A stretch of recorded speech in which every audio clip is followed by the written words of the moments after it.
Hello friends, welcome back to my YouTube channel. എല്ലാവർക്കും our family വ്ളോഗ്സിൻ്റെ മറ്റൊരു നല്ലൊരു ദിവസത്തിലേക്ക് സ്വാഗതം. നമ്മുടെ കഴിഞ്ഞ വീഡിയോ ലൈക്ക് ചെയ്ത് ഷെയർ ചെയ്ത് സബ്സ്ക്രൈബ് ചെയ്ത എല്ലാ കൂട്ടുകാർക്കും ഒരുപാട് താങ്ക്സ് പറയുന്നത് കേട്ടോ. ഇപ്പം വീഡിയോ ചെയ്തിട്ട് ഏകദേശം 3-4 ദിവസം കഴിഞ്ഞു. കാരണം എന്ന് പറഞ്ഞാൽ ഞാൻ അന്ന് ലാസ്റ്റ് ചെയ്ത വീഡിയോയിൽ ഞാൻ പറഞ്ഞു ഞാൻ വീഡിയോ ചെയ്യാനായിട്ട് മാക്സിമം ശ്രമിക്കും. കാരണം എന്ന് പറഞ്ഞാൽ നമുക്ക് ഇവിടെ നമ്മൾ ഒരു കെയർ ഗീവറായിട്ട് നമ്മൾ വർക്ക് ചെയ്യുമ്പോഴത്തേക്ക് നമ്മുടെ ടൈം 24/7 ആണ്. 24 മണിക്കൂറും നമ്മൾ ആ രോഗിയുടെ കൂടെയാണ്. അന്നേരം ആ രോഗിക്ക് എന്ത് ഇത് വന്നാലും അത് നമ്മുടെ ലൈഫിനെ പോലും ബാധിക്കുന്ന ഒരു ഘട്ടമാണ്, സാഹചര്യമാണ്. അപ്പോൾ കഴിഞ്ഞ 2-3 ദിവസമായിട്ട് അമ്മാമ്മയ്ക്ക് ഒട്ടും വയ്യ. കഴിഞ്ഞ വ്യാഴാഴ്ച അമ്മാമ്മനെ ഹോസ്പിറ്റലിൽ കൊണ്ടുപോകേണ്ടതായിട്ട് വന്നു. അത് കഴിഞ്ഞ മേലനെയാണ് വീണ്ടും ബ്ലഡ് വന്നു, അമ്മാമ്മനെ കൊണ്ടുപോയി. കാരണം എന്ന് പറഞ്ഞാൽ നമുക്ക് നാട്ടിൽ വെച്ച് നമുക്ക് അറിയാവുന്ന ആൾക്കാരാണ്, അറിയാവുന്ന ഭാഷയാണ്. പക്ഷേ ഇവിടെ എന്ന് പറഞ്ഞാൽ നമുക്ക് എന്തെങ്കിലും ഒന്ന് വന്ന് നമ്മൾ മക്കളെ കോൺടാക്ട് ചെയ്താൽ പോലും മക്കൾ പറയണമെന്ന് പറഞ്ഞാൽ ആംബുലൻസ് എന്നാണ് അവർ പറയുന്നത്. നമ്മൾ പിന്നെ ആംബുലൻസിനെ വിളിച്ചു.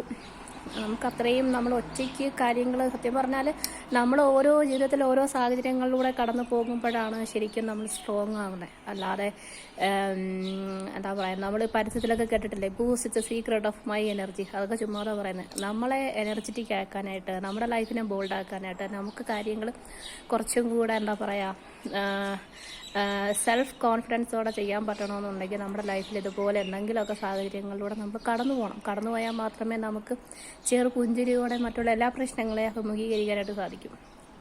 നമ്മൾ ചിന്തിക്കുന്നത് നമ്മുടെ ജീവിതത്തിൽ വരുന്നത് മാത്രമാണ് പ്രശ്നങ്ങൾ, നമ്മൾ അനുഭവിക്കുന്നത് മാത്രമാണ് സങ്കടങ്ങൾ എന്ന് ചിന്തിക്കും. അല്ല, എല്ലാ വ്യക്തികൾക്കും അവരുടേതായിട്ടുള്ള പ്രശ്നങ്ങളുണ്ടാകും, സങ്കടങ്ങളുണ്ടാകും, സന്തോഷങ്ങളുണ്ടാകും. ചിലർ എല്ലാവരോടും ഷെയർ ചെയ്യും, ചിലർ ആരോടും ഷെയർ ചെയ്യില്ല. പക്ഷേ എൻ്റെ അഭിപ്രായത്തിൽ നമ്മൾ ചില കാര്യങ്ങൾ നമ്മളെ മനസ്സിലാക്കുന്നവരോട് നമ്മൾ ഷെയർ ചെയ്യാനായിട്ട് ശ്രമിക്കുക. കാരണം എന്ന് പറഞ്ഞാൽ ഒരുപക്ഷെ അവർക്ക് സഹായിക്കാൻ സഹായിക്കാൻ പറ്റിയെന്ന് വരത്തില്ല അവർക്ക്. പക്ഷേ എങ്കിലും ആ ഒരു സമയം നമുക്ക് കേൾക്കുന്ന ഒരു ആശ്വാസവാക്ക്, അല്ലെങ്കിൽ നമ്മളൊന്ന് റീതിങ്ക് ചെയ്യാൻ വേണ്ടി നമുക്ക് കിട്ടുന്ന ആ ഒരു സെക്കൻഡ് മതിയാവും നമ്മുടെ ലൈഫ് തന്നെ മാറാനായിട്ട്. സത്യം പറഞ്ഞാൽ ഞാൻ എൻ്റെ ലൈഫിൽ ഇത്രയും പോസിറ്റീവായിട്ട് ചിന്തിക്കാൻ കാരണം ഇസ്രായേലിൽ വന്നതുകൊണ്ട് മാത്രമാണ്. കാരണം എന്ന് പറഞ്ഞാൽ നമ്മൾ അഭിമുഖീകരിക്കുന്ന ഓരോ പ്രശ്നങ്ങൾ, ഓരോ സാഹചര്യങ്ങൾ നമ്മൾ സത്യം പറഞ്ഞാൽ ആദ്യം ഫേസ് ചെയ്യുമ്പോൾ നമുക്ക് വല്ലാത്തൊരു ഇത് തോന്നും. ദൈവം ഇതിലൂടെയൊക്കെ ഞാൻ പോകണമെന്ന് ചിന്തിക്കും. ഇതൊക്കെ ഇതിലൂടെയൊക്കെ ഞാൻ പോകണമെന്നുള്ളത് ദൈവനിയോഗമായതുകൊണ്ടാണല്ലോ ഞാനിവിടെ വന്ന് നിൽക്കുന്നത്. അതുകൊണ്ട് നമുക്ക് അതിനെക്കുറിച്ച് ദൈവത്തെ കുറ്റം പറഞ്ഞിട്ട് കാര്യമില്ല. കാരണം എന്ന് പറഞ്ഞാൽ നമ്മൾ അഭിമുഖീകരിക്കേണ്ടത് നമുക്കിങ്ങനെ വന്നുകൊണ്ടേയിരിക്കും.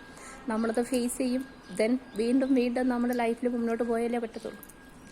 അപ്പോൾ ഈ ഒരു വീഡിയോയിൽ തീർച്ചയായിട്ടും എൻ്റെ ഒരു സുഹൃത്തിനെ ഞാൻ പേര് പറയാൻ ആഗ്രഹിക്കുന്നില്ല, എങ്കിലും എൻ്റെ ഹൃദയത്തോട് ചേർന്ന് നിൽക്കുന്ന, എൻ്റെ ജീവിതത്തോട് ചേർന്ന് നിൽക്കുന്ന എൻ്റെ ഒരു സുഹൃത്തിനെ ഞാനിന്ന് വളരെ നന്ദിയോടെ ഓർക്കുന്നു. കാരണം എന്ന് പറഞ്ഞാൽ ആ വ്യക്തി നൽകിയ പ്രോത്സാഹനം, ആ വ്യക്തി നൽകിയ പിന്തുണ മാത്രമാണ് എൻ്റെ ഈ ഒരു യാത്രയിൽ എൻ്റെ കൂടെ ഉണ്ടായിരുന്ന ഏക കൈമുതൽ.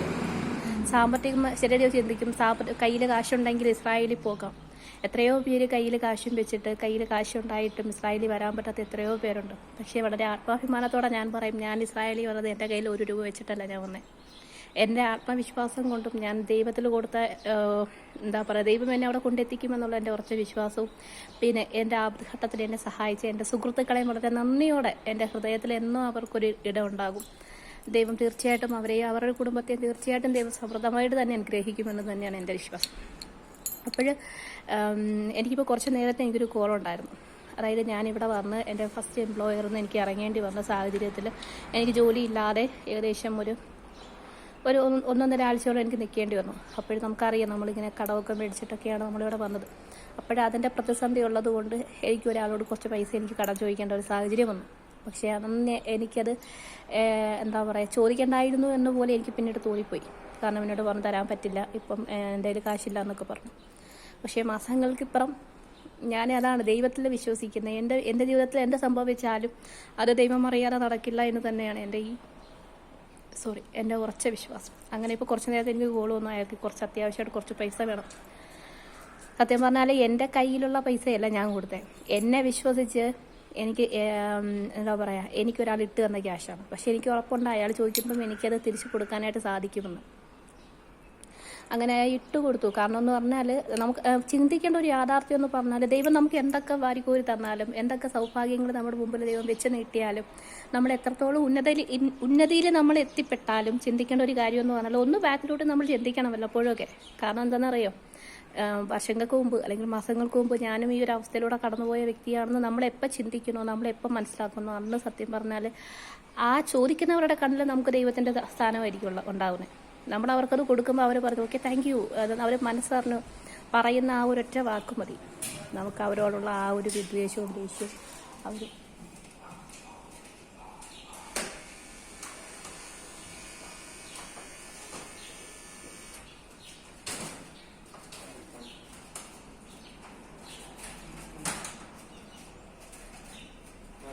അവർ കാശ് തന്നില്ല എന്നുള്ള സങ്കടമൊക്കെ നമ്മളെ വിട്ട് പോകാനായിട്ട് ആ ഒരു ഒറ്റ കാരണം മാത്രം മതിയാവും. ഇപ്പോൾ ഒരു ചേട്ടൻ അങ്ങോട്ട് പോയി, അതാ ഞാൻ അങ്ങോട്ട് നോക്കിക്കൊണ്ടിരുന്ന കേട്ടോ. അപ്പോഴേ നമ്മളെ ഈ നാട്ടിൽ വന്നിട്ടേ മലയാളം സംസാരിക്കുമ്പോഴേ അതെനിക്ക് എപ്പോഴും ഫീൽ ചെയ്തിട്ടുള്ള കാര്യമാണ്. നമ്മുടെ ഓപ്പോസിറ്റ് പോകുന്ന ആൾക്കാർ നമ്മൾ വളരെ ഈ കൊച്ചെന്താ പറയുന്നത് എന്നുള്ള ക്യൂരിയോസിറ്റിയിലാണ് നോക്കുന്നത്. ആദ്യം ഇവിടെ വന്ന സമയത്ത് ഇവർ സംസാരിക്കുന്ന ഭാഷ എനിക്ക് ഒട്ടും മനസ്സിലാകാത്തൊരു സാഹചര്യം ഉണ്ടായിരുന്നു. ഒട്ടും ആകെ 1-2 വാക്കുകൾ മാത്രം അറിയാം. ശലോം, ബോക്കറ്റോ, മനുഷ്മ, ഇതിനപ്പുറം ഒന്നും അറിയില്ല. പക്ഷെ അപ്പോഴും ഞാനും വളരെ ആകാംക്ഷയോടെ എന്താ ഇവർ പറയുന്നതെന്ന് ശ്രദ്ധിച്ച് പിന്നെ നമ്മൾ ഇവരോട് ചോദിക്കും, അതായത് എന്താണ് ഇത് പറയുന്നത്, എന്താണ് ഇതിൻ്റെ മീനിങ് എന്താണ് എന്ന് നമ്മൾ ചോദിക്കുമ്പോഴത്തേക്കും അവർ നമുക്കത് ക്ലിയർ ചെയ്ത് പറഞ്ഞു തരും. ഇപ്പം നമുക്ക് എന്നെ സംബന്ധിച്ച് അത്യാവശ്യം നമുക്ക് ലാംഗ്വേജ് കൈകാര്യം ചെയ്യാൻ ദൈവകൃപയാൽ സാധിക്കുന്നുണ്ട്. അത് തന്നെയാണ് ഏറ്റവും വലിയ നേട്ടം.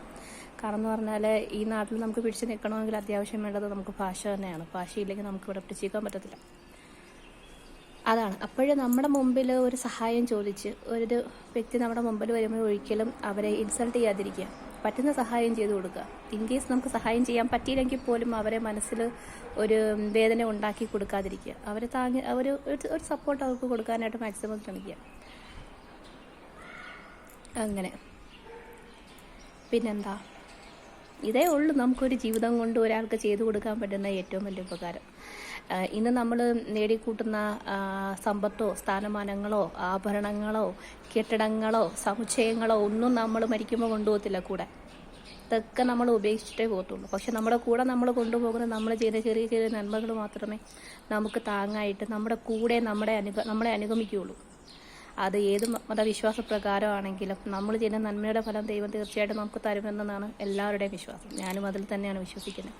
അപ്പോൾ ചെയ്യാൻ പറ്റുന്ന നന്മകൾ ഒരു മടിയും കൂടാതെ ഒരു ഉദാസീനതയും കാണിക്കാതെ ചെയ്യുക. അവരന്ന് എന്നോട് അങ്ങനെ കാണിച്ചില്ലേ എന്ന് ചിന്തിക്കുന്നതിന് പകരം സാരമില്ല, അവർക്ക് വേണ്ടി എന്നെക്കൊണ്ട് അത് ചെയ്യാൻ പറ്റിയിട്ടുണ്ടെങ്കിൽ അത് നല്ല കാര്യമാണെന്ന് ചിന്തിക്കുക. അത് ഒന്നും തിരിച്ച് പ്രതീക്ഷിച്ചിട്ട് ആർക്കും ഒന്നും ചെയ്യാതിരിക്കുക. ഇപ്പം ഞാനിപ്പോൾ അത് സഹായിച്ചു, നാളെ എനിക്കൊരു ആവശ്യം വരുമ്പോൾ എന്നെ തിരിച്ച് സഹായിക്കും, അത് വെറും മണ്ടത്തരമാണ്. അങ്ങനെ കരുതിക്കൊണ്ട് ആർക്കും ഒരു സഹായവും ചെയ്യാതിരിക്കുക. ഓക്കെ, ഇന്നത്തെ വീഡിയോ വളരെ ചെറിയൊരു വീഡിയോ ആണ്. കാരണം ഞാൻ പറഞ്ഞല്ലോ, ഞാനിപ്പോൾ കടന്നു പോകുന്ന സാഹചര്യം അങ്ങനെ ആയതുകൊണ്ടാണ്. കാരണം നമുക്ക് അമ്മമ്മയുടെ അടുത്തു നിന്ന് നമുക്ക് മാറാൻ പറ്റാത്തൊരവസ്ഥയിലൂടെ പോയിക്കൊണ്ടിരിക്കുക. എന്തായാലും നമ്മുടെ വീഡിയോ സ്കിപ്പ് ചെയ്യാതെ കാണണം, അതൊരു റിക്വസ്റ്റാണ്. കാരണം എന്ന് പറഞ്ഞാൽ നിങ്ങളുടെ മാത്രം സപ്പോർട്ട് കൊണ്ട് മാത്രം ഈ നിമിഷം വരെ വന്ന് നിൽക്കുന്നൊരു വ്യക്തിയാണ്. കാരണം എനിക്കറിയാം ഞാനിടുന്ന വീഡിയോസിൻ്റെ ക്വാളിറ്റി, ഞാൻ ഉപയോഗിക്കുന്ന ഫോണിൻ്റെ പ്രോബ്ലംസ് എല്ലാം എനിക്ക് അറിഞ്ഞുകൊണ്ട് തന്നെയാണ് ഞാൻ തുടക്കം മുതൽ ഈ ഒരു രംഗത്തേക്ക് വന്നത്. പക്ഷേ ഞാൻ ആദ്യത്തെ സബ്സ്ക്രൈബർ തൊട്ട് താണ്ട ഈ നിമിഷം വരെ എൻ്റെ കൂടെ നിൽക്കുന്ന നിങ്ങളുടെ ഓരോരുത്തരുടെ സപ്പോർട്ടും നിങ്ങളുടെ ഓരോരുത്തരുടെ സഹായം കൊണ്ട് മാത്രമാണ് ഒരു യൂട്യൂബർ എന്നുള്ള രീതിയിൽ എനിക്ക് ഈ ഒരു ഫീൽഡിൽ നിലനിൽക്കാൻ പറ്റുന്നത്. നിങ്ങളുടെ മാത്രം സപ്പോർട്ടാണ്, വേറെ ഒന്നും കൊണ്ടല്ല. സോ നമ്മുടെ വീഡിയോ ലൈക്ക് ചെയ്യണം, ഷെയർ ചെയ്യണം, സബ്സ്ക്രൈബ് ചെയ്യണം. താങ്ക്